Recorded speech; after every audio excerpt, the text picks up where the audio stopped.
2 నిమిషాల్లో దరిద్రం ఎలా వదిలించుకోవచ్చు. కొన్నిసార్లు మనం దేనికో భయపడుతూ ఉంటాం. గుండె దడగా ఉంటుంది. ఏదో జరగబోతున్నట్లు, ఎవరో మనల్ని వెంబడిస్తున్నట్లు అనిపిస్తూ ఉంటుంది. మనం ఎంతగా ఎదగాలన్నా ముందుకు వెళ్ళలేం.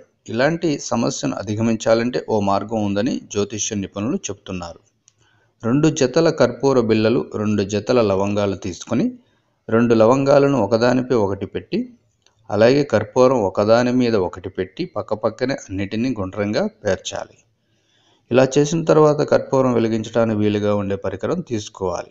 అందులో ఒక జంట కర్పూరాన్ని, ఒక జంట లవంగాలు వేసి ఇష్టదైవాన్ని జపిస్తూ ఇల్లంతా తిరిగి దాన్ని వెలిగించాలి.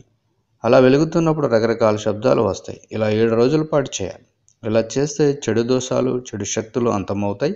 ఇంటికి పట్టిన దరిద్రం వదులుతని విశ్వాసం. సో ఇది జ్యోతిష్యులు చెప్తున్న ఫ్రెండ్స్, మీరు కూడా ప్రయత్నించండి. అలాగే నేను కూడా ప్రయత్నిస్తాను.